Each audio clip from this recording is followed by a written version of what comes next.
Class തുടങ്ങാറായില്ലേ?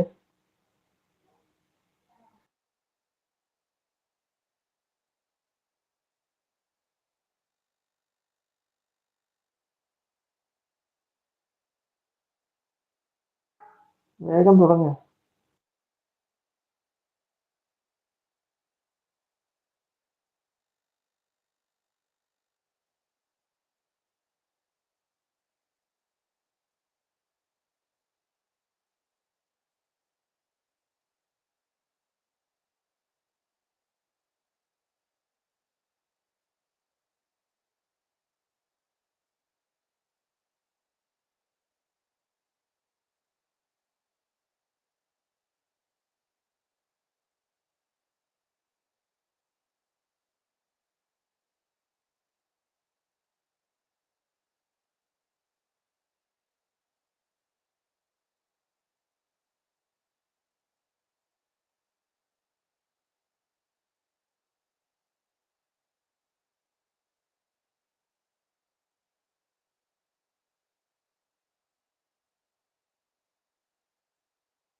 Good afternoon.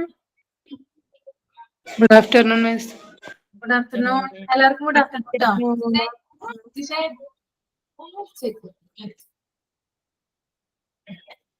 Okay.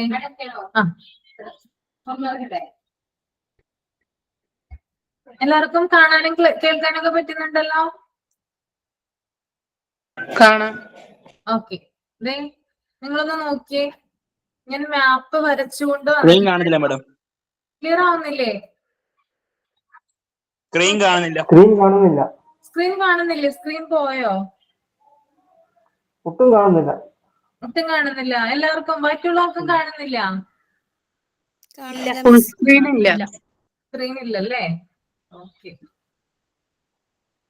Just ഒരു minute.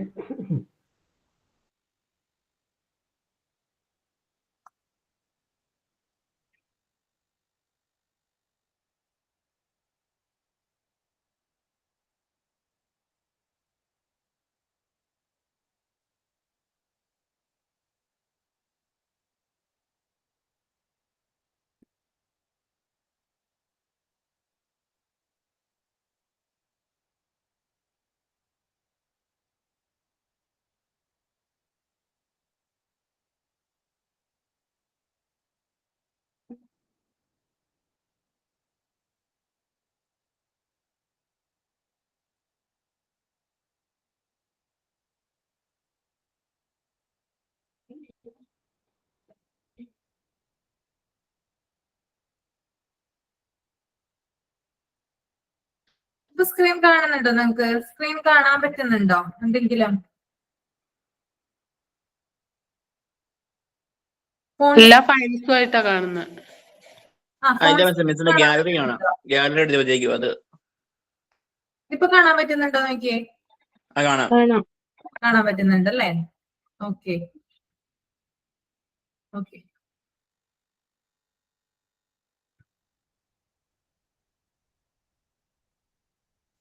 പിന്നെയും പോയി. ഇപ്പൊ കാണാൻ പറ്റുന്നുണ്ടോ? ഇല്ല. ഒരു പ്രശ്നമുണ്ട് കേട്ടോ. ഇത് ശരിയാവുന്നില്ല കറക്റ്റ് ആയിട്ട്. ഞാൻ നോക്കട്ടെ, ലാസ്റ്റ് കാണിക്കാം കേട്ടോ. നമ്മുടെ അല്ലെങ്കിൽ സമയം പോയിക്കൊണ്ടേയിരിക്കും. നിങ്ങൾ മാപ്പൊക്കെ വരച്ചിട്ടുണ്ടോ?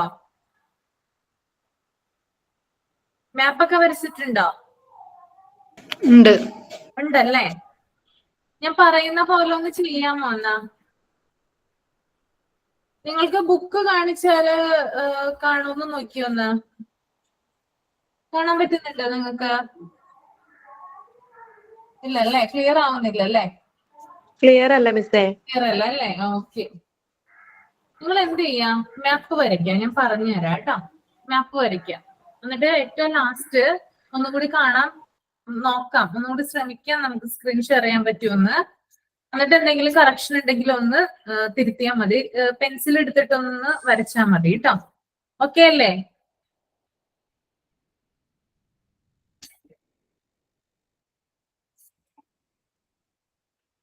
ഓക്കെ ഓക്കെ ആണോ? ഓക്കെ. അപ്പോ ഇന്ത്യയുടെ മാപ്പ് ഒന്ന് വരയ്ക്കാം. അതിൽ തന്നെ ജമ്മു കാശ്മീർ ലഡാക്കിന്റെ ആ ഒരു ഭാഗത്തുണ്ടല്ലോ, തലഭാഗം ഉണ്ടല്ലോ, ഇന്ത്യയുടെ തലഭാഗം ഉണ്ടല്ലോ, ആ ഭാഗത്തായിട്ട് എന്ത് ചെയ്യാ, ഈക്വൽ ആയിട്ട്, അതായത് സമാന്തരമായിട്ട് എന്ത് ചെയ്യാ, 3 ലൈൻ വരയ്ക്കുക കേട്ടോ. ജമ്മു കാശ്മീരിന്റെ ലഡാക്കിന്റെ ഒക്കെ ഭാഗത്തായിട്ട് സമാന്തരമായിട്ട് 3 ലൈൻ വരയ്ക്കുക. 1, 2, 3. മുകളിൽ ഒരെണ്ണം, മിഡിലായിട്ട് ഒരെണ്ണം, താഴെ ഒരെണ്ണം, അടുത്തടുത്ത് തന്നെ വരയ്ക്കുക കേട്ടോ. ഓക്കെ, അങ്ങനെ വരച്ചു വയ്ക്കുക. അതിനകത്ത് ഫസ്റ്റ് ലൈനിൽ എന്ത് ചെയ്യുക, കാരക്കോറം എന്ന് എഴുതാം കേട്ടോ.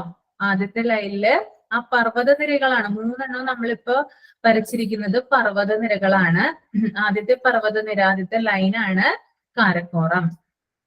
ഓക്കെ, കാരക്കോറം. സെക്കൻഡ് ലൈനാണ് ലഡാക്ക്. Second line Ladakh. പിന്നെ മൂന്നാമത്തെ ലൈനാണ് സസ്കർ കേട്ടോ. സസ്കർ.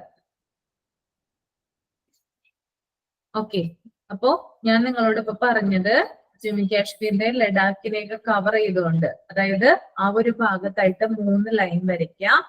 ഞാൻ പറഞ്ഞല്ലോ എവിടെയാ ഉത്തരപർവ്വത മേഖല അല്ലെങ്കിൽ ആ ഒരു ട്രാൻസ് ഹിമാലയൊക്കെ വ്യാപിച്ചിരിക്കുന്നത് എവിടെ നിന്നാ? ആ ജമ്മു കാശ്മീരിന്റെ ഒക്കെ വടക്കു ഭാഗത്തായിട്ടല്ലേ? അവിടെ നിന്ന് തുടങ്ങി ഇങ്ങോട്ട് പോണം, ആ നേപ്പാളിന്റെ ഒക്കെ മുകളിലായിട്ടാണ് ഇത് വരുന്നത് കേട്ടോ. അപ്പൊ നിങ്ങൾക്ക് ഇപ്പൊ കൺഫ്യൂഷൻ ആവുന്നുണ്ടെന്ന് എനിക്കറിയാം പറയുമ്പോ. നിങ്ങളിപ്പൊ ഇത് ചെയ്താൽ മതി. എന്താണ്, ആ ഒരു 3 ലൈൻ എന്ത് ചെയ്യുക, ജമ്മു കാശ്മീരിന്റെ ലഡാക്കിന്റെ ഇതിനായിട്ട് സമാന്തരമായിട്ട് എന്ത് ചെയ്യുക, വരച്ച് പോവുക. വരച്ചോ? വരച്ചല്ലേ? ഓക്കെ. അപ്പൊ ഇതാണ് എന്ത്, ഈ ഒരു വിഭാഗമാണ്, ഈ കാരക്കോറവും ലഡാക്കും സസ്കറും ഉൾപ്പെടുന്ന വിഭാഗമാണെന്ത്, ട്രാൻസ് ഹിമാലയം. ഓക്കെ, അപ്പൊ എവിടെയാണ് ട്രാൻസ് ഹിമാലയം സ്ഥിതി ചെയ്യുന്നത്? ഇപ്പൊ 3 ലൈൻ നിൽക്കുന്നില്ലേ, അവിടെയാണ് ട്രാൻസ് ഹിമാലയ സ്ഥിതി ചെയ്യുന്നത് കേട്ടോ. ഓക്കെ, ഇനി നമുക്ക് നേരെ എന്ത് ചെയ്യാം, ഹിമാലയത്തിലോട്ട് വരാം. ഓക്കെ, അടുത്തൊരു ഭൂവിഭാഗം എന്ന് പറഞ്ഞാൽ ഹിമാലയം അല്ലേ? ഹിമാലയം എവിടെയായിട്ടാ വരുന്നേ? ഹിമാലയത്തിന്റെ ഇത് നമ്മൾ വരയ്ക്കുമ്പോൾ ഇതുപോലെ തന്നെ 3 ലൈൻ വരയ്ക്കാം. അത് നേപ്പാളൊക്കെ സ്ഥിതി ചെയ്യുന്ന ആ ഒരു ഏരിയ ഉണ്ടല്ലോ, അവിടെയായിട്ട് എന്ത് ചെയ്യാം, ആദ്യത്തെ ലൈൻ വരയ്ക്കാം കേട്ടോ. അത് ഉത്തരാഖണ്ഡിന്റെ ഒക്കെ ഭാഗമായിട്ടൊക്കെ വരില്ലേ, അവിടെ നിന്ന് തുടങ്ങുക കേട്ടോ. ഓക്കെ, ഇപ്പോൾ നിങ്ങൾ ലൈൻ വരച്ചതെന്ന് കുറച്ചും കൂടി താഴെയിട്ട് എന്ത് ചെയ്യുക, ഒരു ലൈൻ വരയ്ക്കുക. അത് നേപ്പാളിനെ കവർ ചെയ്ത് പോകണം എന്ന് മാത്രം. നേപ്പാള്, സിക്കിം ഒക്കെ ഇരിക്കുന്ന ആ ഒരു ഏരിയ ഉണ്ടല്ലോ, അതിനെ കവർ ചെയ്ത് ഒരു ലൈൻ വരയ്ക്കുക. അതിന്റെ താഴെ 2 എണ്ണം ഇതുപോലെ തന്നെ സമാന്തരമായിട്ട് 2 ലൈൻ കൂടി വരയ്ക്കുക. 1, 2, 3 എന്ന ക്രമത്തിൽ കേട്ടോ.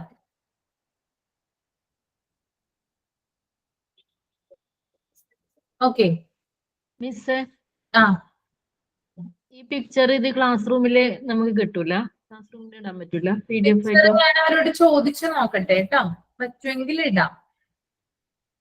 ഓക്കെ, ഇപ്പൊ പറയുമ്പോ ന്നതിന് മുമ്പായിട്ട് എന്ത് ചെയ്യാം, ഒന്നും കൂടി ഒന്ന് സ്ക്രീൻ ഒന്ന് നോക്കാം, നമുക്ക് ശരിയാവോ നോക്കാം കേട്ടോ. ജസ്റ്റ് നിങ്ങളിപ്പോ ഒന്ന് വരച്ച് മിസ്സിന്റെ ഗ്യാലറിക്കകത്തായിട്ടായിരിക്കും അത് കാണാത്ത.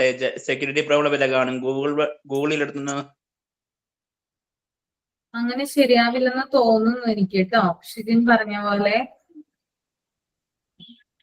സെക്യൂരിറ്റി പ്രോബ്ലം എല്ലാം കാണും. അതായിരിക്കും ഗാലറി എടുത്തിട്ട് ഓപ്പൺ കാണാത്ത. ഒരു സെക്കൻഡ്, നിങ്ങൾ ഒരു സെക്കൻഡ് ഒന്ന് വെയിറ്റ് ചെയ്യും, ഞാനൊന്ന് വിളിച്ചു നോക്കട്ടെ ഞങ്ങള്.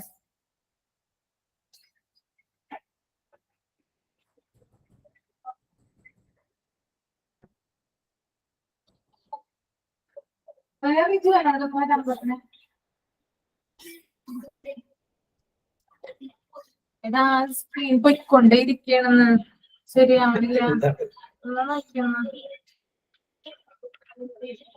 ഒരു സെക്കൻഡ് ഒന്ന് വെയിറ്റ് ചെയ്യും, ഒന്നും കൂടി നോക്കട്ടെ കേട്ടോ.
കാണാൻ പറ്റുന്നുണ്ടോ?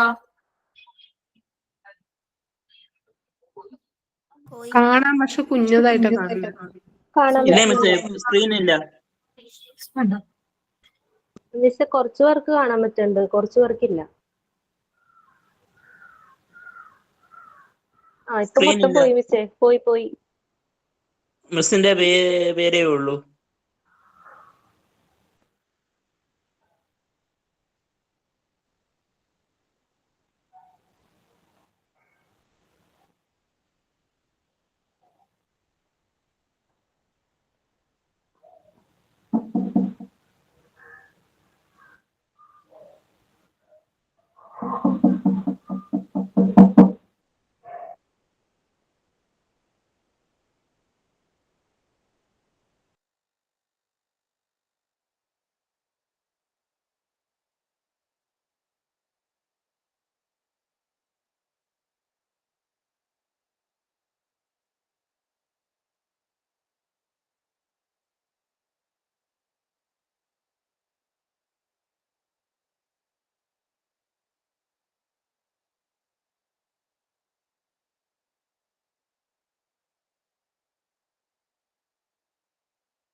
ഓക്കെ, വേണ്ടടാ, പിന്നെ നോക്കാം.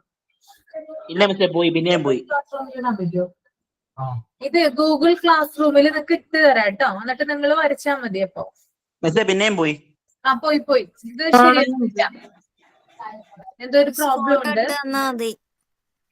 ഇട്ട് തരാം കേട്ടോ, അല്ലെങ്കിൽ നമ്മുടെ പക്ഷേ ഇങ്ങനെ പറഞ്ഞൊന്നും മനസ്സിലാവില്ല മിസ്സേ. ഗൂഗിൾ ക്ലാസ് റൂമില് മാപ്പ് ഇട്ട് തരാം കേട്ടോ. ഇപ്പൊ ഇങ്ങനെ പറയുമ്പോ മനസ്സിലാവുന്നില്ല. ഇപ്പൊ വരയ്ക്കണ്ട. നമുക്ക് ഞാനിപ്പോ നോട്ട് മാത്രം തരാം കേട്ടോ. അതിനുശേഷം എന്ത് ചെയ്യാം, ഗൂഗിൾ ക്ലാസ് റൂമില് ഇടുമ്പോ എന്ത് ചെയ്യാം, നമുക്ക് അത് നിങ്ങൾ വരച്ചെടുത്താൽ മതി കേട്ടോ. ഓക്കെ, അങ്ങനെ ചെയ്താൽ മതി. ഓക്കെ, ഇപ്പൊ നിങ്ങള് വരയ്ക്കുമ്പോ 2 മാപ്പ് ഞാൻ ഇടും കേട്ടോ. ഓക്കെ, 2 മാപ്പ് ഇടുന്നുണ്ട്. ഒരു മാപ്പ് എന്ന് പറഞ്ഞാല് ട്രാൻസ് ഹിമാലയം, കിഴക്കൻ മലനിരകള്, ഇത് 3ഉം ഉൾക്കൊള്ളിച്ചുകൊണ്ടുള്ള ഒരു മാപ്പ് ഇടും. രണ്ടാമത്തെ മാപ്പ് എന്ന് പറയുന്നത് ഉത്തരപർവ്വത മേഖല കടന്നു പോകുന്ന സംസ്ഥാനങ്ങളും അതുപോലെ തന്നെ കേന്ദ്രഭരണ പ്രദേശങ്ങളും. ഈ രണ്ട് മാപ്പുകളും എന്ത് ചെയ്യണം? പോയിന്റ് ഔട്ട് ചെയ്ത് വെക്കണം കേട്ടോ. ഓക്കെ, ഉത്തരപർവ്വത മേഖല കടന്നു പോകുന്ന സംസ്ഥാനങ്ങളും കേന്ദ്രഭരണ പ്രദേശങ്ങളും ഏതൊക്കെയാ ഷിജിൻ വർഗീസെ? ഏതൊക്കെയാ? ഒന്ന് ഓർത്തു നോക്കിയേ. ഉത്തരപർവ്വത മേഖല കടന്നു പോകുന്നത് MGR JCB. ജമ്മു കാശ്മീർ മുതൽ ജമ്മു കാശ്മീർ ഉണ്ട് അല്ലെ? ജമ്മു കാശ്മീർ, ഹിമാചൽ പ്രദേശ്, ഉത്തരാഖണ്ഡ്, ജമ്മു കാശ്മീറും ലഡാക്കും കേന്ദ്രഭരണ പ്രദേശങ്ങളായിട്ട് വരും കേട്ടോ. ഓക്കെ, അപ്പൊ എത്ര സംസ്ഥാനങ്ങളിലൂടെയാണ് ഉത്തരപർവ്വത മേഖല കടന്നു പോകുന്നത്? എണ്ണം ഒന്ന് പറയാമോ? 8 അല്ല കേട്ടോ, 8 അല്ല, 9 സംസ്ഥാനങ്ങളിലൂടെ കടന്നു പോകുന്നുണ്ട്. ഓക്കെ, 9 സംസ്ഥാനങ്ങളിലൂടെ ഉത്തരപർവ്വത മേഖല കടന്നു പോകുന്നുണ്ട്. 2 കേന്ദ്രഭരണ പ്രദേശങ്ങളിലൂടെയും ഉത്തരപർവ്വത മേഖല കടന്നു പോകുന്നുണ്ട്. അപ്പൊ ടോട്ടൽ എത്രയാ? ടോട്ടൽ എത്ര പ്രദേശത്തൂടി പോകുന്നുണ്ട്? എത്ര സ്ഥലത്തൂടി പോകുന്നുണ്ട്? 11 കേട്ടോ. അപ്പൊ നമുക്കൊന്ന് നോക്കാം ഏതൊക്കെയാണ് ആ സംസ്ഥാനങ്ങളെന്ന്. ഓക്കെ, അപ്പൊ ഫസ്റ്റ് വരുന്നത്, ഞാൻ ഇതൊക്കെ മാപ്പിൽ പോയിന്റ് ചെയ്ത് വെച്ചിട്ടുണ്ട് കേട്ടോ. ഓരോ നമ്പേഴ്സ് ആയിട്ട് എന്ത് ചെയ്തിട്ടുണ്ട്? ഓരോ സംസ്ഥാനങ്ങളുടെ പേരും ഓരോ നമ്പേഴ്സും ഞാൻ മാപ്പിൽ പോയിന്റ് ചെയ്ത് വെച്ചിട്ടുണ്ട്. അതും നിങ്ങൾ എന്ത് ചെയ്യുക? അതുപോലെ തന്നെ ക്ലാസ് റൂമിൽ ഇടുമ്പോ കോപ്പി ചെയ്ത് വരയ്ക്കുക. ഓക്കെ, അപ്പോ മനസ്സിലാവുന്നുണ്ടോ പറയുന്നത്? ഒന്ന് തമ്പിടാ കേട്ടോ, ക്ലിയർ ആവുന്നുണ്ടെങ്കില്. ഓക്കെ, അപ്പോ ഞാനിപ്പോ പറയാൻ പോകുന്ന സംസ്ഥാനങ്ങളാണ്. ആദ്യത്തെ സംസ്ഥാനം എന്ന് പറയുന്നത് ഏതായിരിക്കും? നിങ്ങളൊന്ന് ഓർത്തു നോക്കി. ഉത്തരപർവ്വത മേഖല സ്റ്റാർട്ട് ചെയ്യാം. ഏത് സംസ്ഥാനം? ഏതാ സംസ്ഥാനം? ഹിമാചൽ പ്രദേശ്. ഹിമാചൽ പ്രദേശ് കേട്ടോ. ഹിമാചൽ പ്രദേശത്താണ് നമ്മുടെ പ്രദേശാണ് വടക്ക് ഭാഗത്തുള്ള സംസ്ഥാനം അല്ലെ, വടക്കേറ്റത്തുള്ള സംസ്ഥാനം നമ്മുടെ. അപ്പൊ ഹിമാചൽ പ്രദേശിൽ നിന്ന് സ്റ്റാർട്ട് ചെയ്തു. പിന്നീട് അത് വരുന്നത് ഉത്തരാഖണ്ഡിലാണ്. ഓക്കെ, രണ്ടാമത് ഉത്തരപർവ്വത മേഖല കടന്നു പോകുന്നത് ഉത്തരാഖണ്ഡിലൂടെയാണ്. ഓക്കെ, തൊട്ട് താഴെ, ഹിമാചലിന് തൊട്ട് താഴെ. ഇനി മൂന്നാമത് കുറച്ചും കൂടി വടക്കോട്ട് നീങ്ങി സിക്കിമില് കേട്ടോ. സിക്കിം മൂന്നാമത്തേത് ഏതാ? മാപ്പ് ഒന്ന് നിങ്ങൾ മനസ്സിൽ ഒന്ന് റിവൈൻഡ് ചെയ്യുക കേട്ടോ. ഫസ്റ്റ് ഞാനിപ്പോ പറഞ്ഞു Himachal Pradesh, second one Uttarakhand, third one is Sikkim കേട്ടോ. സിക്കിമിലാണ് പിന്നീട് പോകുന്നത്. ഓക്കെ, ഇനി ഫോർത്ത് വൺ എന്ന് പറയുന്നത് അരുണാചൽ പ്രദേശ്. ഓക്കെ, അരുണാചൽ പ്രദേശിലോട്ട് പോയല്ലേ, ഇന്ത്യയുടെ കിഴക്ക് ഭാഗമാണ് അരുണാചൽ പ്രദേശ്. പിന്നെ അവിടെ നിന്ന്, അതായത് ആ അരുണാചൽ പ്രദേശിന്റെ തൊട്ട് താഴെയായിട്ട് എന്തുണ്ട്? നാഗാലാൻഡ് ഉണ്ട്. ഓക്കെ, നാഗാലാൻഡ് ഉണ്ട്. അതിനും തൊട്ട് താഴെ മണിപ്പൂരുണ്ട്. അതിനും തൊട്ട് താഴെ മേഘാലയ ഉണ്ട്. ഓക്കെ, പിന്നെ ഏറ്റവും താഴെ എന്ന് പറയാൻ പറ്റില്ല, കുറച്ച് എന്താ പറയാ ലെഫ്റ്റ് സൈഡ്. ഇപ്പൊ ഞാനിപ്പോ പറഞ്ഞു അരുണാചല് പറഞ്ഞു, നാഗാലാൻഡ് പറഞ്ഞു, മണിപ്പൂര് പറഞ്ഞു, മേഘാലയ പറഞ്ഞു അല്ലെ. ആ മേഘാലയക്ക് തൊട്ട് ഇടതുവശത്തായിട്ട് ഒരു സംസ്ഥാനം കൂടി ഉണ്ട്. ഓക്കെ, ഏതായിരിക്കും ആ സംസ്ഥാനം? നിങ്ങളൊന്ന് ഗസ് ചെയ്തേ. ത്രിപുര കേട്ടോ, ത്രിപുരയാണ് ആ സംസ്ഥാനം. ഓക്കെ, ഇനി ആ ത്രിപുരയുടെ താഴെയിട്ട് ഒരു സംസ്ഥാനം കൂടി ഉണ്ട്. അത് ഏതായിരിക്കും? അപ്പോ ഗസ് ചെയ്യാമോ? മിസോറാം കേട്ടോ, മിസോറാം. ഇപ്പൊ മാപ്പ് നമ്മൾ പഠിക്കുമ്പോ ഓരോ സംസ്ഥാനങ്ങളും ഏത് വശത്താണെന്ന് എന്ത് ചെയ്യാ? ഒന്ന് മനസ്സിലൊന്ന് കരുതി വെക്കുക. നമുക്കപ്പോ എളുപ്പമാണ് കേട്ടോ പഠിക്കാനായിട്ട്. ഹിസ്റ്ററി പഠിക്കുമ്പോഴായാലും ജോഗ്രഫി പഠിക്കുമ്പോഴായാലും സംസ്ഥാനങ്ങള് എവിടെയാണെന്ന് ഒന്ന് കണക്ക് കൂട്ടി പോയിന്റ് ഒക്കെ ചെയ്ത് വെച്ചാല് നമുക്ക് എളുപ്പമാണ് പഠിക്കാനായിട്ട് കേട്ടോ. നമുക്ക് കൂടുതൽ ഇൻട്രസ്റ്റ് വരും ആ സംസ്ഥാനങ്ങളെ കുറിച്ച് പഠിക്കാനായിട്ട്. ഓക്കെ, അതുപോലെ തന്നെ ആ സംസ്ഥാനങ്ങൾക്കുള്ളിൽ വരുന്ന സ്ഥലങ്ങൾ നമുക്ക് പെട്ടെന്ന് പിടികിട്ടും. എവിടെയാണ് ഇന്ത്യയുടെ ഏത് ഭാഗത്താണ് ആ ഒരു സ്ഥലം എന്ന് ചോദിച്ചാൽ എന്ത് ചെയ്യാൻ പറ്റും? നമുക്ക് പറയാനായിട്ട് പറ്റും. ഓക്കെ, അപ്പൊ ഞാനൊന്നും കൂടി പറയാം. ഉത്തരപർവ്വത മേഖല കടന്നു പോകുന്ന സംസ്ഥാനങ്ങള് ഹിമാചൽ പ്രദേശ്, ഉത്തരാഖണ്ഡ്, സിക്കിം, അരുണാചൽ പ്രദേശ്, നാഗാലാൻഡ്, മണിപ്പൂര്, മേഘാലയ, ത്രിപുര, മിസോറാം. ക്ലിയർ ആയോ? ആയി. ഓക്കെ. ഇനി അടുത്തത് കേന്ദ്രഭരണ പ്രദേശങ്ങളാണ്. കേന്ദ്രഭരണ പ്രദേശങ്ങൾ എന്ന് പറയുമ്പോൾ ജമ്മു കാശ്മീരും ഉണ്ട്, ലഡാക്കും ഉണ്ട്. 2 കേന്ദ്രഭരണ പ്രദേശങ്ങളോട് എന്ത് ചെയ്യുന്നുണ്ട്? ഉത്തരപർവ്വത മേഖല കടന്നു പോകുന്നുണ്ട്. ഒന്ന് ജമ്മു കാശ്മീർ, പിന്നൊന്ന് ലഡാക്ക്. കേട്ടോ? അതറിയാലോ എവിടെയാണ് സ്ഥിതി ചെയ്യുന്നതെന്ന് നമുക്കറിയാം. ഓക്കെ. പിന്നീട് കഴിഞ്ഞ ക്ലാസ്സിൽ ഉത്തരപർവ്വത മേഖലയുടെ പ്രാധാന്യം പറഞ്ഞിട്ടുണ്ടായിരുന്നില്ലേ? ഏതൊക്കെയായിരുന്നത്? ധന്യ എന്ന് പറയാമോ? എന്തൊക്കെയായിരുന്നു പ്രാധാന്യം ഉത്തരപർവ്വത മേഖലയുടെ? ജമ്മു കാശ്മീര് വടക്ക് പടിഞ്ഞാറ് ടു ഇന്ത്യയുടെ കിഴക്ക് ഭാഗം വരെ. ആ, ചില സവിശേഷതകൾ പറഞ്ഞിട്ടുണ്ടായിരുന്നു ഉത്തരപർവ്വത മേഖലയെ കുറിച്ചിട്ടല്ലേ? ഒരു 6 പോയിന്റ്സ്. കാറ്റിനെ തടഞ്ഞു നിർത്തുന്നു. സ്വാഭാവിക അതിർത്തി സ്വാഭാവിക അതിർത്തി, ശീതക്കാറ്റിനെ തടഞ്ഞു നിർത്തുന്നു, ആ. ഹിമാലയൻ നദികള് ഉത്ഭവം, ജൈവ വൈവിധ്യം, ആ. മൺസൂൺ കാറ്റുകളെ തടഞ്ഞു നിർത്തി ഉത്തരേന്ത്യയിൽ മഴ പെയ്യുന്നു. ഞാൻ കഴിഞ്ഞ ക്ലാസ്സിൽ പറഞ്ഞായിരുന്നു, പുരാതന കാലം മുതൽ തന്നെ വടക്ക് പടിഞ്ഞാറ് നിന്നുള്ള വൈദേശിക ആക്രമണങ്ങളിൽ നിന്ന് ഒരു പരിധി വരെ നമ്മെ സംരക്ഷിച്ചു പോരുന്നു. ഓക്കെ. അതുകൂടാതെ രണ്ടാമത്തേത് മൺസൂൺ കാറ്റുകളെ തടഞ്ഞു നിർത്തി ഉത്തരേന്ത്യയിലുടനീളം എന്ത് ചെയ്യുന്നു? മഴ പെയ്യിക്കുന്നു. ഓക്കെ. ഇനി മൂന്നാമത്തേത് ശൈത്യകാലത്ത് വടക്ക് നിന്ന് വീശുന്ന വരണ്ട ശീതക്കാറ്റിനെ ഇന്ത്യയിലേക്ക് കടക്കാതെ ചെറുക്കുന്നു. 4th പോയിന്റ്, വൈവിധ്യമാർന്ന സസ്യജന്തുജാലങ്ങൾ ഉടലെടുക്കുന്നതിന് കാരണമായി. ഓക്കെ. ലാസ്റ്റ് പോയിന്റ് എന്ന് പറയുന്നത് നദികളുടെ ഉത്ഭവ പ്രദേശം. ഇത്രയും കാര്യങ്ങളാണ് അന്ന് പറഞ്ഞിരുന്നത് അല്ലേ? ഓക്കെ. ഇനി ഉത്തരപർവ്വത മേഖലയെ അത് സ്ഥിതി ചെയ്യുന്ന പർവ്വത നിരകളുടെ അടിസ്ഥാനത്തിൽ 3 വിഭാഗങ്ങളായി തിരിക്കാം. അതാണ് ഇന്ന് ഞാൻ വരച്ചുകൊണ്ടൊക്കെ വന്നത് കാണിക്കാൻ വേണ്ടിയിട്ട്, പക്ഷെ പറ്റിയില്ല. അപ്പൊ നമുക്കത് നോക്കാം എന്തൊക്കെയാണെന്ന് കേട്ടോ. അപ്പൊ ഞാൻ ഈ പറയുന്ന കാര്യങ്ങളൊക്കെ ഒന്ന് ജസ്റ്റ് ഒന്ന് നോട്ട് ചെയ്ത് വെക്കുക. അത് കഴിഞ്ഞിട്ട് ആ മാപ്പ് വരച്ചാൽ മതി. അപ്പൊ എന്തായാലും പക്ക ക്ലിയർ ആവും കേട്ടോ. ട്രാൻസ് ഹിമാലയം ആദ്യത്തെ വിഭാഗമാണ്. ട്രാൻസ് ഹിമാലയം. രണ്ടാമത്തേതാണ് ഹിമാലയം. മൂന്നാമത്തേത് കിഴക്കൻ മലനിരകൾ. അതിനകത്ത് ട്രാൻസ് ഹിമാലയത്തിൽ പെടുന്നതാണെന്ത്? കാരക്കോറം, ലഡാക്ക്, സസ്കർ പർവ്വത നിരകള്.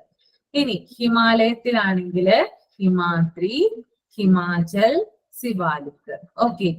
കിഴക്കൻ മലനിരകളിലാണെങ്കില് പതുക്കായ് ഭൂം, നാഗാ കുന്നുകൾ, ഗാരോ ഗാരോ ജയന്തിയ കുന്നുകൾ, അതുപോലെ തന്നെ മീസോ കുന്നുകൾ.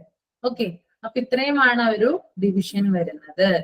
ഇനി നമുക്ക് നേരെ കാരക്കോറത്തിലേക്ക് പോവാം കേട്ടോ. കാരക്കോറം കുറച്ച് മാത്രമേ പറഞ്ഞു നിർത്തിയിട്ടുണ്ടായിരുന്നുള്ളൂ. കുറച്ചും കൂടി കൂടുതൽ പറയാനുണ്ട് കാരക്കോറത്തെ കുറിച്ചിട്ട്. കാരക്കോറം എന്ന് പറയുന്നത് ട്രാൻസ് ഹിമാലയത്തിൽ തന്നെ ഏറ്റവും വടക്ക് ഭാഗത്തായി കാണപ്പെടുന്ന പർവ്വതനിര. ഞാൻ പറഞ്ഞല്ലോ 3 സമാന്തരമായിട്ടുള്ള പർവ്വത നിരകൾ ഉണ്ട്. എവിടെ? ട്രാൻസ് ഹിമാലയത്തില്. അതിനകത്ത് ഫസ്റ്റ് വണ്ണാണത് കാരക്കോറം എന്ന് പറയുന്നത്.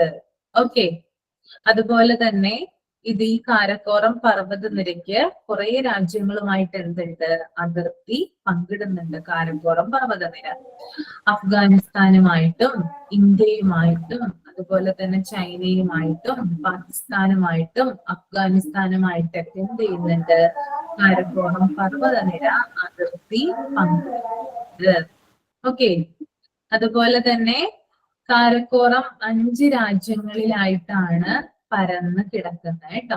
അതായത് ഈ അതിർത്തിയുള്ള അതേ രാജ്യങ്ങൾ തന്നെ 5 രാജ്യങ്ങളിലായിട്ട് പരന്ന് കിടക്കുന്നുണ്ട്. 1 ഇന്ത്യ, 2 പാകിസ്ഥാൻ, 3 ചൈന, 4 അഫ്ഗാനിസ്ഥാൻ, 5 വേറൊരു രാജ്യം കൂടി വരുന്നുണ്ട് പുതുതായിട്ട്. എന്താണ്? തജിക്കിസ്ഥാൻ എന്ന് പറയുന്ന ഒരു രാജ്യം കൂടി ഇതിനകത്ത് ഉൾപ്പെടുന്നുണ്ട് കേട്ടോ. ഓക്കെ. അപ്പൊ ഇത്രയും കാര്യങ്ങൾ എന്ത് ചെയ്യാം? ഒന്ന് ക്ലിയർ ചെയ്ത് വെക്കുക. പിന്നെ അതുപോലെ തന്നെ ഏറ്റവും കൂടുതൽ വ്യാപിച്ചിരിക്കുന്നത് ഗിൽജിത്ത് ബൾട്ടിസ്ഥാൻ. അതും കഴിഞ്ഞ ക്ലാസ്സിൽ പറഞ്ഞതാണ് അല്ലെ. അതിമനോഹരമായിട്ടുള്ള എന്താ പറയാ കാഴ്ചകൾ നമുക്ക് അവിടെ കാണാനായിട്ട് സാധിക്കും. ഗിൽജിത്തിലും ബൾട്ടിസ്ഥാനിലും അവിടെയാണ് ഏറ്റവും കൂടുതൽ കാരക്കോറം വ്യാപിച്ചിരിക്കുന്നത്. ഓക്കെ.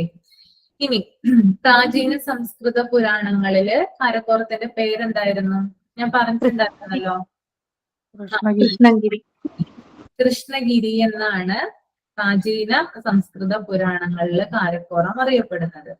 അതുപോലെ തന്നെ കാരക്കോറം പർവ്വതനിരയുടെ തുടർച്ചയായി ടിബറ്റിൽ സ്ഥിതി ചെയ്യുന്ന കൊടുമുടി ഏതാണ്?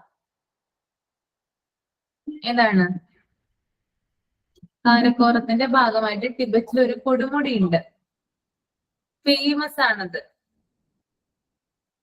ഏതായിരിക്കും? മൗണ്ട് കേറ്റു. ഏതാ? മൗണ്ട് മൗണ്ട് കേട്ടു. കേറ്റു. അല്ല, എവറസ്റ്റ്. കൈലാസം കേട്ടോ, കൈലാസമാണ്. നമ്മുടെ പരമശിവൻ ഇരിക്കുന്ന അല്ലെ, പരമശിവന്റെ വാസസ്ഥലം എന്നറിയപ്പെടുന്ന കൈലാസമാണത്. കാരക്കോറം പർവ്വതനിരയുടെ തുടർച്ചയായി ടിബറ്റിൽ സ്ഥിതി ചെയ്യുന്നത് കേട്ടോ. അപ്പൊ കാരക്കോറം പർവ്വതനിര എങ്ങോട്ടാണ്? അതായത് ആ ഒരു നേപ്പാളിലേക്ക് തുടർച്ചയുണ്ടല്ലോ അതിന്റെ, ആ ഒരു തുടർച്ച വരുന്നത്, അല്ലെങ്കിൽ ആ ഒരു ടിബറ്റിൽ അതിന്റെ തുടർച്ച വരുന്നത് അറിയപ്പെടുന്നത് കൈലാസം എന്നാണ് കേട്ടോ. ഓക്കെ, സിദ്ധാർത്ഥൻ മ്യൂട്ട് ചെയ്ട്ടോ. ഓക്കെ, അതുപോലെ തന്നെ ഇന്ദിരാക്കോൾ സ്ഥിതി ചെയ്യുന്ന എന്താ പറയാ പർവ്വതനിരയാണ് എന്ത്? കാരക്കോറം. നമ്മുടെ ഇന്ദിരാക്കോൾ ഉണ്ടല്ലോ വടക്കേറ്റത്ത് കാണപ്പെടുന്നത് അല്ലെ, ഇന്ദിരാക്കോള് സ്ഥിതി ചെയ്യുന്നത് എവിടെയാ? അത് കാരക്കോറത്തിലാണ്. ക്ലിയർ ആണോ? ആണ്. Okay, next. ഇന്ത്യക്കും തുർക്കിമെനിസ്ഥാനും ഇടയിൽ വാട്ടർ ഷെഡായി നിലകൊള്ളുന്ന പർവ്വതനിരയാണ്. ഓക്കെ, ഇന്ത്യക്കും തുർക്കിമെനിസ്ഥാനും ഇടയിൽ വാട്ടർ ഷെഡായി നിലകൊള്ളുന്ന പർവ്വതനിരയാണത് കാരക്കോറം പർവ്വതനിര. ഓക്കെ, അതുപോലെ തന്നെ റുഡ്യാർഡ് ക്ലിപ്പിങ്ങിന്റെ കിം എന്ന നോവലിൽ പരാമർശിച്ചിരിക്കുന്ന പർവ്വതനിര. ഓക്കെ, റുഡ്യാർഡ് ക്ലിപ്പിങ്ങിന്റെ കിം എന്ന നോവലിൽ പരാമർശിച്ചിരിക്കുന്ന പർവ്വതനിര. നമ്മള് ഇതിനു മുമ്പ് ഇതുപോലെ എന്തോ ഒരു കാര്യം പറഞ്ഞിട്ടുണ്ടായിരുന്നു അല്ലെ, റുഡ്യാർഡ് ക്ലിപ്പിങ്ങുമായി ബന്ധപ്പെട്ട്. എന്തായിരുന്നു അത്? ഓർമ്മയുണ്ടോ? എന്തായിരുന്നു അത്? റുഡ്യാർഡ് ക്ലിപ്പിംഗ് മറന്നുപോയോ? എന്താ സ്വാതി? നാഷണൽ പാർക്കാണോ? കേൾക്കുന്നില്ല മോളെ, കേൾക്കുന്നില്ല കേട്ടോ. ജിം കോർബറ്റ് നാഷണൽ പാർക്കാണോ? ജിം കോർബറ്റ് ആണോ? ഒന്ന് ബുക്കൊന്ന് മറിച്ച് നോക്കി നിങ്ങള്. ജിം വേറെ കോർബറ്റ്. ഒരു കോള് വന്നായിരുന്നേ, അതായിരുന്നു അങ്ങനെ സംഭവിച്ചത്. വേറെ കോള് വന്നായിരുന്നു. ആ, ഓക്കെ ഓക്കെ ഓക്കെ. റിവിഷൻ ഒന്നും ചെയ്യുന്നില്ല അല്ലേ? ഓക്കെ, അത് നെക്സ്റ്റ് ക്ലാസ്സിൽ കണ്ടുപിടിച്ചുകൊണ്ട് വരാം കേട്ടോ. ഓക്കെ, അപ്പൊ റുഡ്യാർഡ് ക്ലിപ്പിങ്ങിന്റെ കിം എന്ന നോവലിൽ പരാമർശിച്ചിരിക്കുന്ന പർവ്വതനിരയാണ് എന്ത്? കാരക്കോറം പർവ്വതനിര. പിന്നെ അതുപോലെ തന്നെ മൗണ്ട് കേറ്റു സ്ഥിതി ചെയ്യുന്ന പർവ്വതനിര. ഓക്കെ, മൗണ്ട് കേറ്റു സ്ഥിതി ചെയ്യുന്ന പർവ്വതനിരയാണ് എന്ത്? കാരക്കോറം പർവ്വതനിര. ഓക്കെ, ഇനി കാരക്കോറം പർവ്വതനിരയിലെ ഏറ്റവും നീളമേറിയ ഹിമാനി ഏതായിരിക്കും? ഏറ്റവും നീളമേറിയ ഹിമാനി സിയാച്ചിനാണോ? സിയാച്ചിനാണ് അല്ലെ, സിയാച്ചിനാണ് കാരക്കോറം പർവ്വതനിരയിലെ ഏറ്റവും നീളമേറിയ ഹിമാനി. ഓക്കെ, അപ്പൊ രണ്ടാമത്തേതോ?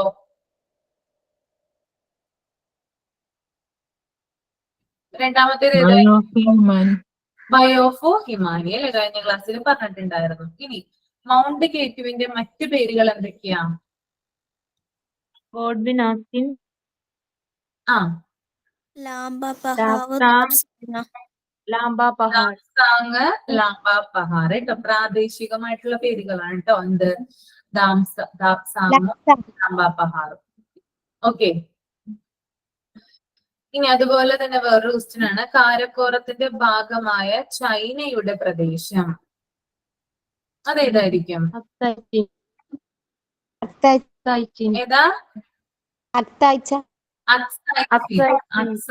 ആണ് കേട്ടോ. കാരക്കോറത്തിന്റെ ഭാഗമായിട്ടുള്ള ചൈനയുടെ പ്രദേശമാണത് അക്സൈച്ചിൻ കേട്ടോ. ഓക്കെ, ഇനി അടുത്തത് മൗണ്ട് കേറ്റു ആണ്. ഇന്ത്യയിലെ ഏറ്റവും ഉയരം കൂടിയ കൊടുമുടിയാണെന്ത്? മൗണ്ട് കേറ്റു. ലോകത്തിലെ ഏറ്റവും ഉയരം കൂടിയ രണ്ടാമത്തെ കൊടുമുടി. ഓക്കെ, ഇന്ത്യയിലെ ഏറ്റവും ഉയരം കൂടിയ കൊടുമുടി, ലോകത്തിലെ ഏറ്റവും ഉയരം കൂടിയ രണ്ടാമത്തെ കൊടുമുടി.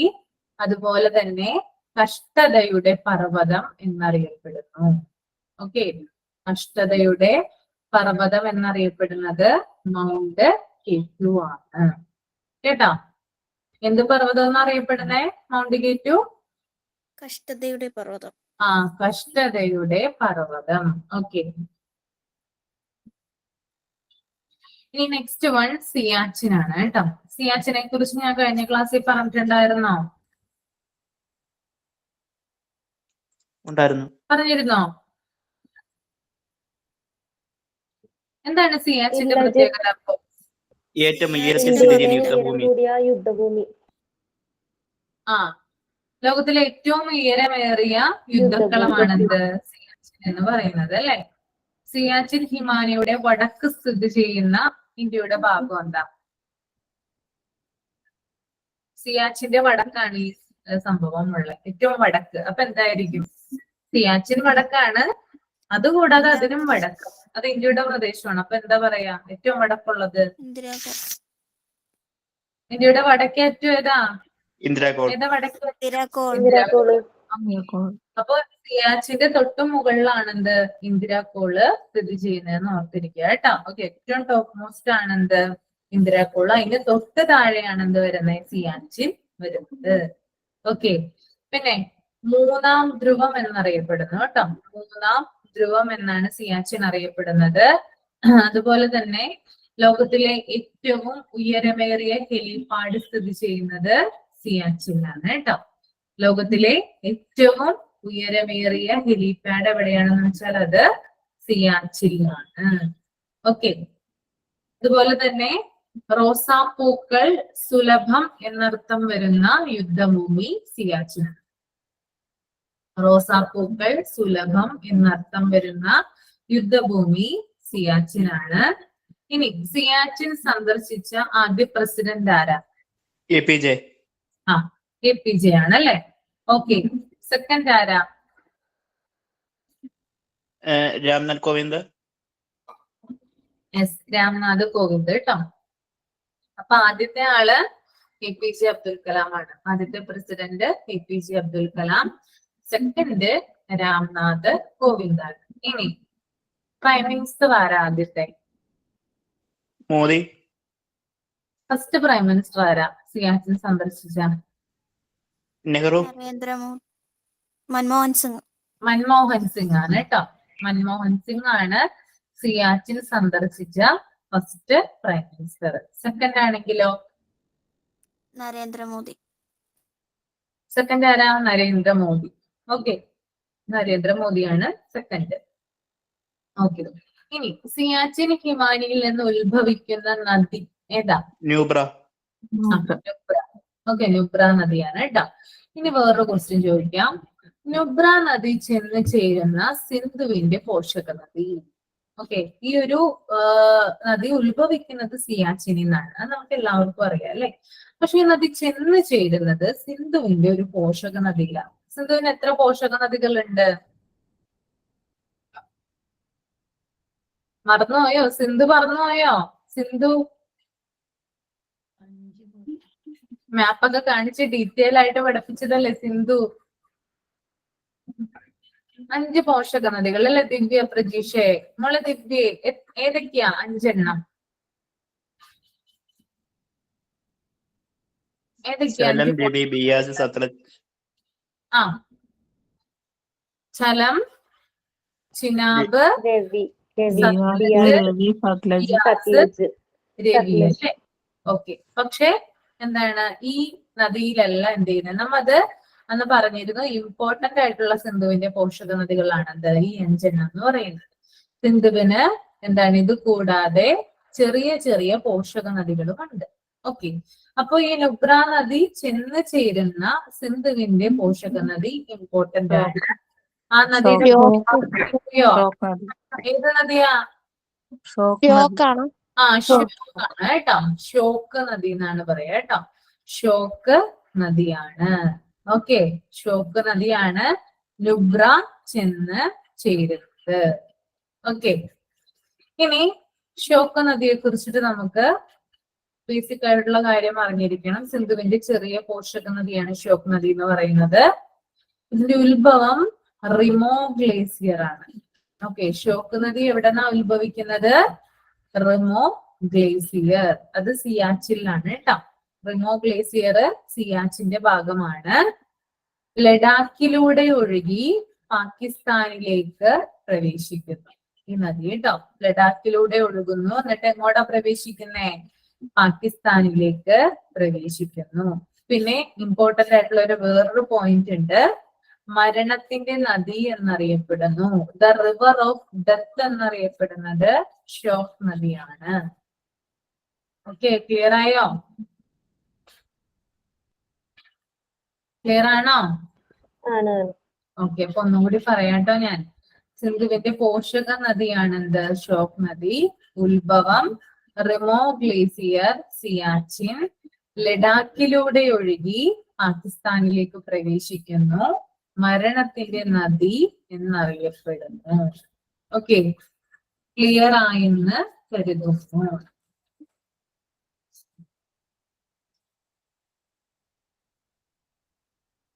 ഓക്കെ, ഇനി അടുത്തത് ലഡാക്ക് ആണ്. സിന്ധു ഷ്യോക് നദീതടങ്ങൾക്കിടയിൽ സ്ഥിതി ചെയ്യുന്നതാണെന്ത്? ലഡാക്ക് പർവ്വതനിര കേട്ടോ. ഓക്കെ, ഇപ്പൊ കാരക്കോറമാണ് പറഞ്ഞുകൊണ്ടിരുന്നത്. കാരക്കോറത്തിന്റെ ഭാഗമായിട്ടാണ് മൗണ്ട് കേറ്റുവും സിയാച്ചിനും ഒക്കെ വരുന്നത്. ഇനി നമ്മൾ അടുത്തത് പറയുന്നത് ലഡാക്ക് പർവ്വതനിരയെ കുറിച്ചിട്ടാണ് കേട്ടോ. ഇതൊക്കെ ഏതിലാ വരിക? കാരക്കോറം ലഡാക്ക് ഏത് വിഭാഗത്തിലാ വരിക? ട്രാൻസ് ഹിമാലയം. അത് മറന്നു പോകരുത് കേട്ടോ. അപ്പോ സിന്ധുവിന്റെയും ഷ്യോക് നദിയുടെയും ഇടയിലായിട്ടാണ് എന്ത് സ്ഥിതി ചെയ്യുന്നത്? അതിന്റെ നദീതടങ്ങളുടെ ഇടയിലായിട്ടാണ് ലഡാക്ക് റേഞ്ച് സ്ഥിതി ചെയ്യുന്നത്. ലഡാക്കിന്റെ തലസ്ഥാന നഗരമായ ലഡാക്ക് പർവ്വതനിരയുടെ അടിവാരത്തിലാണ് കേട്ടോ. അപ്പോ ലഡാക്കിന്റെ തലസ്ഥാന നഗരമായിട്ടുള്ള എന്തിന്റെ അടിവാരത്തിലാ? അത് ലഡാക്ക് പർവ്വതനിരയുടെ അടിവാരത്തിലാണ്. ഇനി ഇന്ത്യയിൽ ഏറ്റവും ഉയരത്തിൽ സ്ഥിതി ചെയ്യുന്ന പീഠഭൂമിയാണെന്ത്? ലഡാക്ക് എന്ന് പറയുന്നത്. ഓക്കെ, ഇന്ത്യയിലെ ഏറ്റവും ഉയരത്തില് സ്ഥിതി ചെയ്യുന്ന പീഠഭൂമിയാണെന്ത്? ലഡാക്ക്. ഓക്കെ,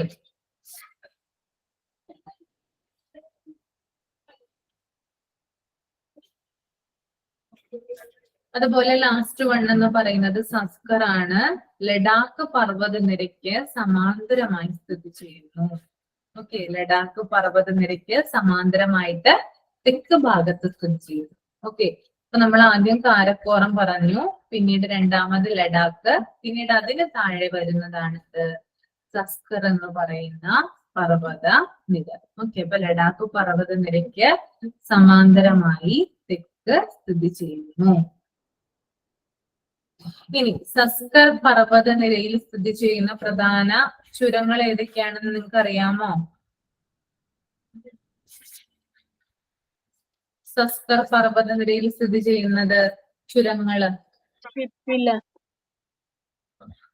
ഷിപ്കില, പിന്നെ ലിബൂലക്ക് അല്ലെ? ലിബൂലക്ക്, ഇതാണ് എന്ത് പ്രധാനപ്പെട്ട ചുരങ്ങൾ. ഓക്കെ, ഇത്രയും കാര്യങ്ങൾ ട്രാൻസ് ഹിമാലയത്തിനെ കുറിച്ച് ഏകദേശം ഒരു ഐഡിയ കിട്ടിയോ നിങ്ങൾക്ക്?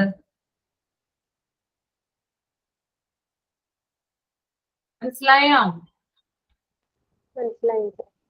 മനസ്സിലായി. ഓക്കെ, അപ്പൊ ഒരാള് ഒന്ന് പറഞ്ഞു ഒന്ന് ഉത്തരപർവ്വത മേഖല ട്രാൻസ് ഹിമാലയം ഒന്ന് പറഞ്ഞേ. ആരാ പറയോ? ഇതെങ്ങനെ പറയോ? പറയാം. ഒന്ന് പറഞ്ഞു നമ്മൾ ഉത്തരപർവ്വത മേഖല എവിടം തൊട്ട് എവിടം വരെയാണ്, അതിനകത്ത് ട്രാൻസ് ഹിമാലയത്തിന്റെ വിഭാഗങ്ങൾ ഏതൊക്കെയാണ്, അതൊക്കെ ഒന്ന് പറഞ്ഞു. ഉത്തരപർവ്വത മേഖല ജമ്മു കാശ്മീർ വടക്ക് പടിഞ്ഞാറ് തുടങ്ങി ഇന്ത്യയുടെ കിഴക്ക് ഭാഗം വരെ സ്ഥിതി ചെയ്യുന്നു. സവിശേഷതകൾ പറയണോ? എന്താ സവിശേഷതകൾ പറയണോ? വേണ്ട വേണ്ട. 3 തിരിച്ചിരിക്കുന്നു. ട്രാൻസ് ഹിമാലയം, ഹിമാലയം, കിഴക്കൻ മലനിരകൾ. അതില് ട്രാൻസ് ഹിമാലയത്തെ ഹിമാദ്രി, ഹിമാചൽ, ട്രാൻസ് ഹിമാലയത്തെ കാരക്കോറം, ലഡാക്ക്, സസ്കർ എന്നിങ്ങനെ 3 തിരിച്ചിരിക്കുന്നു. അതിൽ കാരക്കോറം ടിബറ്റിന്റെ തുടർച്ചയായിട്ട് വരുന്നതാണ് കൈലാസം. പിന്നെ ഇന്ദിരാകോണ് സ്ഥിതി ചെയ്യുന്നു. ഉം. ഏറ്റവും വലിയ രണ്ടാമത്തെ കൊടുമുടിയായ മൗണ്ട് കേറ്റു സ്ഥിതി ചെയ്യുന്നു. ആ. ഇനി ലോകത്തിലെ ഏറ്റവും ഉയരം കൂടിയ യുദ്ധഭൂമിയായ സിയാച്ചിൻ ഹിമാനി സ്ഥിതി ചെയ്യുന്നതും കാരക്കോറത്തിലാണ്. ഉം. മൗണ്ട് കേറ്റു അറിയപ്പെടുന്നത് കഷ്ടതയുടെ പർവ്വതം. ആ. ദാപ്സാങ്, ലാംബ പഹ എന്നത് മൗണ്ട് കേറ്റുവിന്റെ പ്രാദേശിക നാമങ്ങളാണ്. Okay okay okay. ഇനി മതി കേട്ടാ. ദിവ്യ പ്രതീക്ഷേ, ലഡാക്ക് ഒന്ന് പറഞ്ഞേ. ഇന്ത്യയിൽ ഏറ്റവും ഉയരത്തിൽ സ്ഥിതി ചെയ്യുന്ന പീഠഭൂമിയാണ് ലഡാക്ക്. ആ. ലിറ്റിൽ ടിബറ്റ് എന്നറിയപ്പെടുന്ന ലഡാക്കാണ്. ആ. ചുരങ്ങളുടെ നാടാണ് ലഡാക്ക്. ഉം. പിന്നെ വേറെ എന്തെങ്കിലും ഉണ്ടോ ലഡാക്കിനെ കുറിച്ചിട്ട്? ഉണ്ടല്ലോ. ലഡാക്കിന്റെ തലസ്ഥാനമായ തലസ്ഥാനം അല്ലേ? ലഡാക്കിന്റെ താഴ്ഭാഗത്തിലാണ് സ്ഥിതി ചെയ്യുന്നത്. ആ. Okay okay okay. Next Amrita. Amrita, Shyok നദിനെ കുറിച്ചിട്ട് ഒന്ന് പറഞ്ഞ മോളെ. അമൃത. സിന്ധു നദിയുടെ പോഷക നദിയാണ് ഷോക്ക് നദി. ആ. റിമോ ഗ്ലേസറിന്റെ ഉത്ഭവം. ആ. പിന്നെ ലഡാക്കിലൂടെ ഒഴുകി പാകിസ്ഥാനിലേക്ക് പ്രവേശിക്കുന്നു. ആ. മരണത്തിന്റെ നദി എന്ന് അറിയപ്പെടുന്നു. ആ. Okay okay. ഇനി സസ്കർ ആരാ പറയാം? സസ്കർ. സിദ്ധാർത്ഥ് ഉണ്ടോ? ഷിജിൻ വർഗീസ് സസ്കർ എന്ന് പറഞ്ഞേ. ഷിജിൻ പോയോ? ഓക്കെ. സ്വാതി.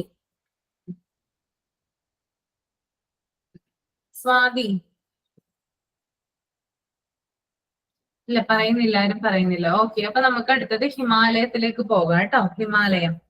ഓക്കെ, അപ്പൊ ഈ ഒരു എന്താ പറയാ ക്ലാസിഫിക്കേഷൻ ആണ് ട്രാൻസ് ഹിമാലയത്തെ കുറിച്ചിട്ടും അതുപോലെ തന്നെ ഹിമാലയം.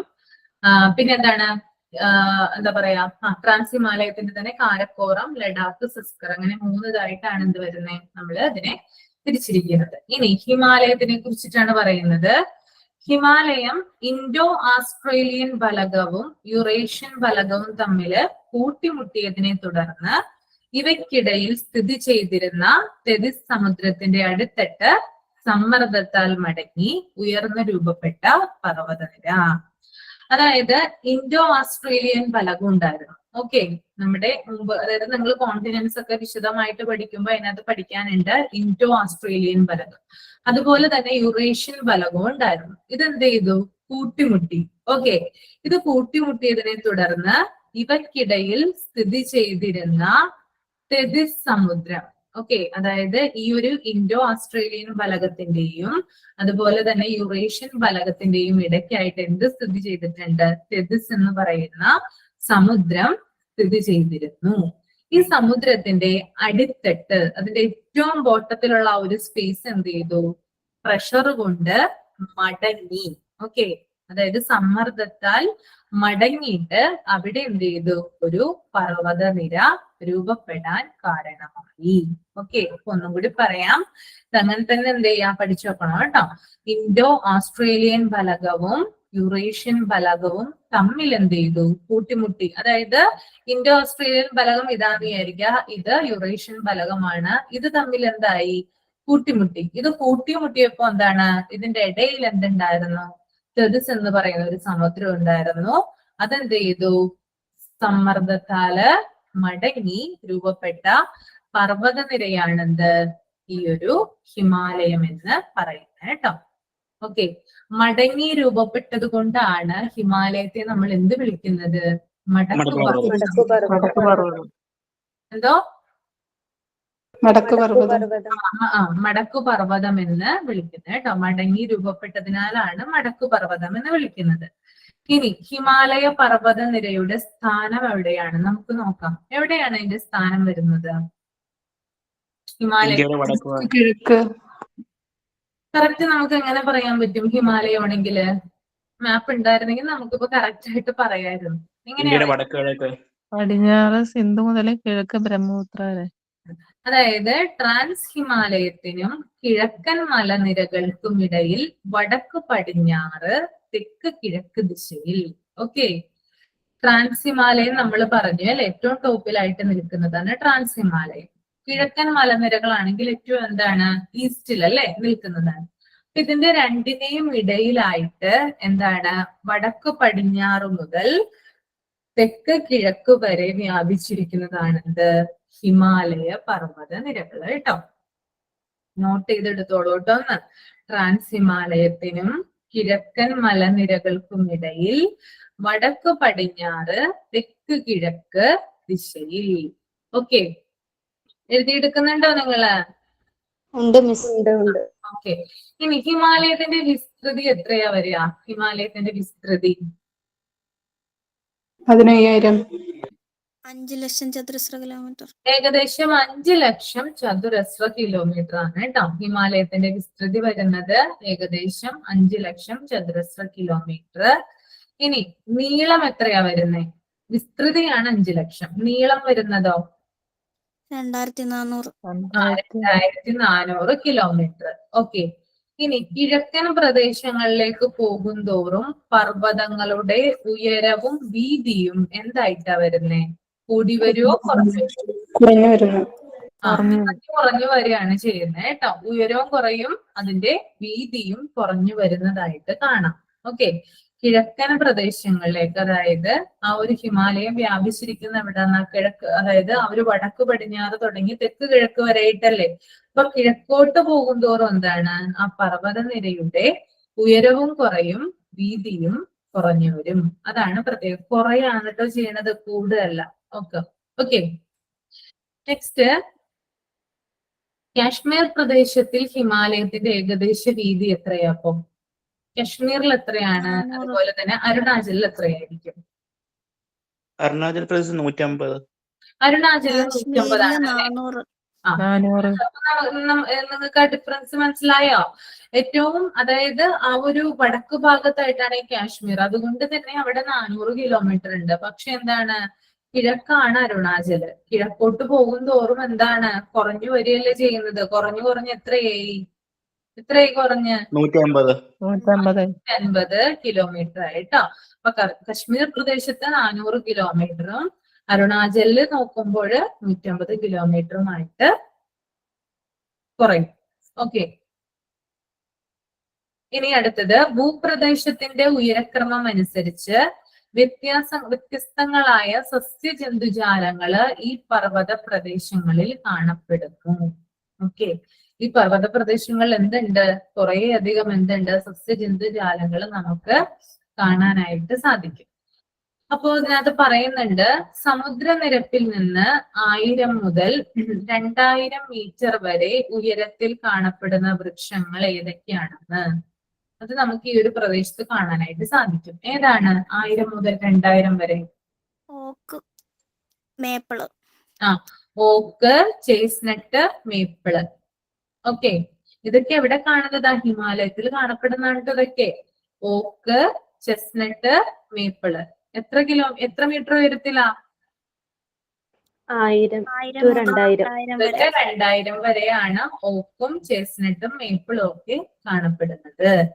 ഇനി 2000 മീറ്ററിന് മുകളിലാണെങ്കിലോ ഏതൊക്കെ വൃക്ഷങ്ങൾ കാണപ്പെടും? ദേവദാരു, സ്പ്രൂസ്, അങ്ങനെ തുടങ്ങിയ സ്തൂപിക വൃക്ഷങ്ങളാണ് കാണപ്പെടുക കേട്ടോ. ദേവദാരു, സ്പ്രൂസ്. ഓക്കെ, ഇത് 2000 മീറ്ററിന് മുകളിലാണ് കാണപ്പെടുന്നത്. എന്തൊക്കെ? ദേവദാരു, സ്പ്രൂസ് തുടങ്ങിയവ. ഇനി അതുപോലെ തന്നെ 1000നും 2000 മീറ്ററിനും ഇടയിൽ സ്ഥിതി ചെയ്യുന്നത് ഓക്ക്, ചേസ്നട്ട്, മേപ്പിള്. ഓക്കെ, ഇനി ഹിമാലയം എന്ന വാക്കിന്റെ അർത്ഥം എന്താണ്? മൂടപ്പെട്ടത്. മഞ്ഞിന്റെ വാസസ്ഥലം എന്നാണ് ഹിമാലയം എന്ന വാക്കിനർത്ഥം. ഹിമാലയം നിർമ്മിച്ചിരിക്കുന്ന ശിലകള് ഏത് ശിലകൾ കൊണ്ടാ നിർമ്മിച്ചിരിക്കുന്നേ? അവസാദ ശിലകൾ കൊണ്ടാണ് നിർമ്മിച്ചിരിക്കുന്നത് കേട്ടോ. ഓക്കെ ഓക്കെ, അപ്പൊ നമുക്കൊരു എക്സാം പോലെ ഇത്രയും ഭാഗങ്ങൾ എടുക്കാം. ഒരു 10 ക്വസ്റ്റ്യൻ ഇപ്പോഴേ തരാം, കൈ പിടിച്ചോട്ടോ. ഓക്കെ, റെഡി അല്ലേ? റെഡി. ഓക്കെ.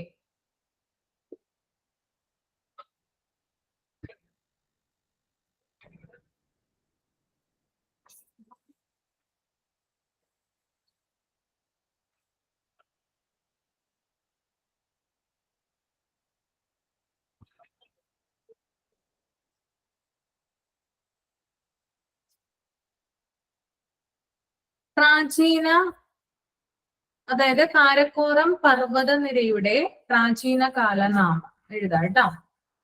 കാരക്കോറം പർവ്വതനിരയുടെ പ്രാചീന കാല നാമം.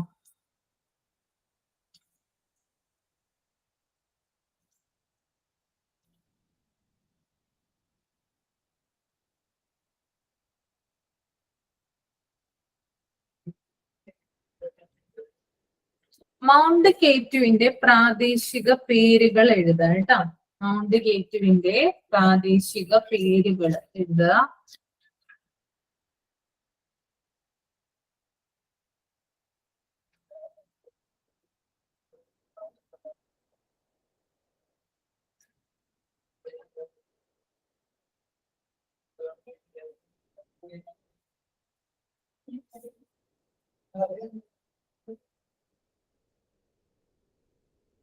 കാരക്കോറം കൂടുതൽ വ്യാപിച്ചിരിക്കുന്ന രാജ്യങ്ങളുടെ പേരെഴുതുക. കാരക്കോറം കൂടുതൽ വ്യാപിച്ചിരിക്കുന്ന രാജ്യങ്ങളുടെ പേര്.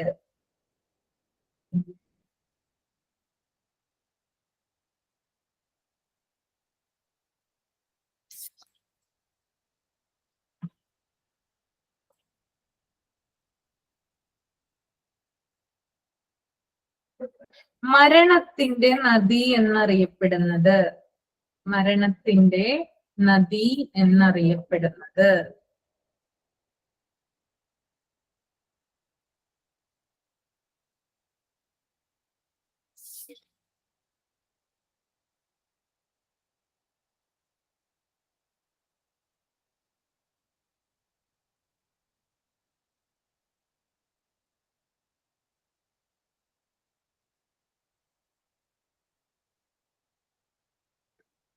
സസ്കർ പർവ്വതനിരയിൽ സ്ഥിതി ചെയ്യുന്ന ചുരങ്ങൾ.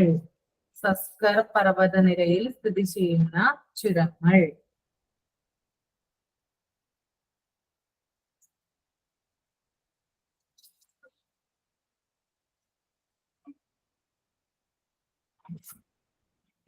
ഇന്ത്യയിൽ ഏറ്റവും ഉയരത്തിൽ സ്ഥിതി ചെയ്യുന്ന പീഠഭൂമി.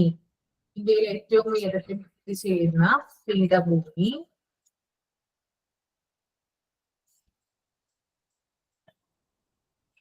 അരുണാചൽ പ്രദേശിൽ ഹിമാലയത്തിന്റെ വീതി എത്രയാണ്? അരുണാചൽ പ്രദേശിൽ ഹിമാലയത്തിന്റെ വീതി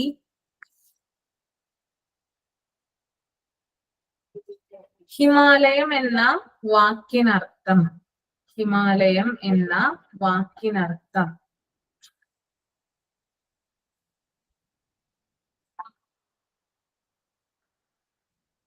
സമുദ്രനിരപ്പിൽ നിന്ന് 1000 മുതൽ 2000 മീറ്റർ വരെ ഉയരത്തിൽ കാണപ്പെടുന്ന വൃക്ഷങ്ങളുടെ പേര്.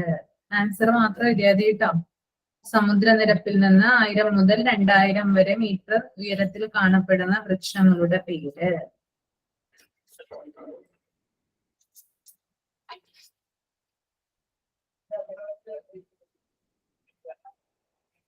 പത്താമത്തെ ക്വസ്റ്റ്യൻ.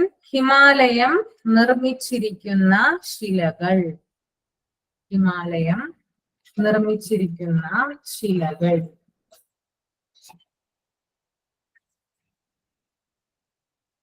ഓക്കെ, കഴിഞ്ഞോ? എല്ലാരും എഴുതി കഴിഞ്ഞോ?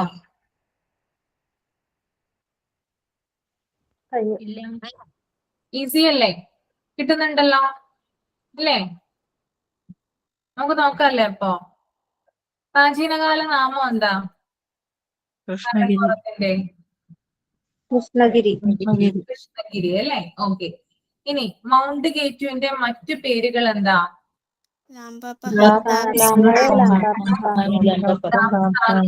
ലാംബ പഹാഡ്. ഓക്കെ. ലാപ്സാങ്. ലാംബർ. മൂന്നാമത്തത് കാരക്കോറം ഏറ്റവും കൂടുതൽ വ്യാപിച്ചിരിക്കുന്നത് Pakistan, Pakistan, India, India, China, Afghanistan. Pakistan, China, Pakistan, India, China, Pakistan, Afghanistan, Tajikistan. Pakistan രണ്ട് സ്ഥലങ്ങളുണ്ട് കേട്ടോ, ഗിൽജിത്ത്, ബൾട്ടിസ്ഥാൻ. ഓക്കെ, ഇനി ഫോർത്ത് വൺ ഏതായിരുന്നു തന്നിരുന്നേ? നാലാമത്തെ മരണത്തിന്റെ നദി. ഏതായിരുന്നു നാലാമത്തെ? നദി. ഷോക്ക് നദി അല്ലേ? ഓക്കെ, ഇനി അഞ്ചാമത്തെ ക്വസ്റ്റ്യൻ. സസ്കർ പർവ്വതനിരയിലെ ചുരങ്ങൾ. ഓക്കെ, ഇനി ആറാമത്തെ ക്വസ്റ്റ്യൻ. ഇന്ത്യയിലെ ഏറ്റവും ഉയരത്തിൽ സ്ഥിതി ചെയ്യുന്ന പീഠഭൂമി ഏതാ? ലഡാക്ക്. ഓക്കെ, സെവൻത് വൺ ഏതായിരുന്നു? Arunachal Pradesh, 150 kilometre. Okay, next എട്ടാമത്തെ ക്വസ്റ്റ്യൻ.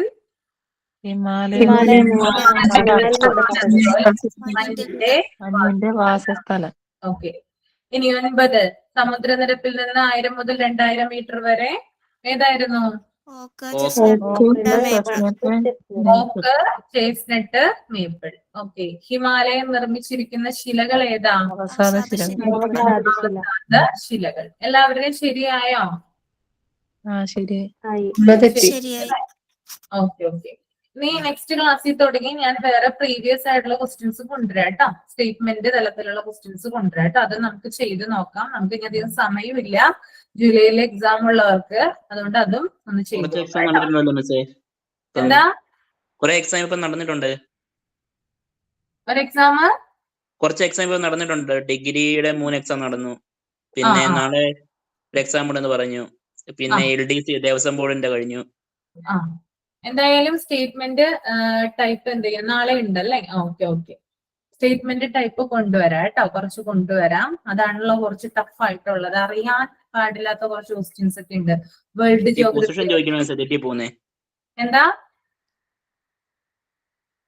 പൊസിഷൻ ചോദിക്കുമ്പോൾ തെറ്റി പോകുന്നേ? ഈ ഹിമാലയത്തിന്റെ ഒക്കെ പൊസിഷൻ ഒക്കെ വരുമ്പോ. ഹിമാലയത്തിന്റെ കേൾക്കാൻ പറ്റുന്നില്ല. പൊസിഷൻ ആണെന്ന് തെറ്റിപ്പോണത്. പൊസിഷൻ ആണല്ലോ തെറ്റിപ്പോകുന്നത്. ഓക്കെ ഓക്കെ ഓക്കെ, അത് നമുക്ക് നോക്കാം, ശരിയാക്കാൻ നോക്കാം കേട്ടോ. ഇതിപ്പോ ഞാൻ എന്ത് ചെയ്യാം? ആ 2 മാപ്പുകൾ എന്ത് ചെയ്യാം? ഇവിടെ കൊടുത്തേക്കാം. അവര് ഇട്ട് തരും കേട്ടോ നിങ്ങൾക്ക്. അപ്പൊ നിങ്ങൾ ഇത് വരച്ചു വെക്കുക കേട്ടോ. ഞാൻ വരച്ച പോലെ വരയ്ക്കാനായിട്ടൊന്ന് ശ്രമിക്കുക കേട്ടോ. ചിലപ്പോ ഷേപ്പിലൊക്കെ വ്യത്യാസം വരും, അത് കാര്യമാക്കണ്ട. ആ പോയിന്റുകളൊക്കെ കൃത്യമായിട്ട് വരച്ചു വെക്കുക. നിങ്ങൾക്ക് കൂടുതൽ ക്ലിയർ ആവാൻ വേണ്ടിയിട്ടാണ്, പഠിക്കുന്നത് മനസ്സിലാവാൻ വേണ്ടിയിട്ടാണ് മാപ്പ് കൊടുക്കുന്നത് കേട്ടോ. അപ്പൊ അതേപോലെ തന്നെ മെയിൻറ്റെയിൻ ചെയ്തു പോവാം. ഇതിപ്പോ എല്ലാവർക്കും എഴുതാൻ പറ്റിയില്ലേ? 10 മാർക്കും കിട്ടിയിട്ടില്ലേ? ഉണ്ടല്ലേ? ഓക്കെ, കിട്ടിയല്ലേ? ഓക്കെ, അപ്പൊ നമുക്ക് ഇനി നെക്സ്റ്റ് ക്ലാസ്സിൽ കാണാം കേട്ടോ. തന്നെ പഠിച്ചു പോവാ കേട്ടോ. Okay okay, thank you. Thank you miss.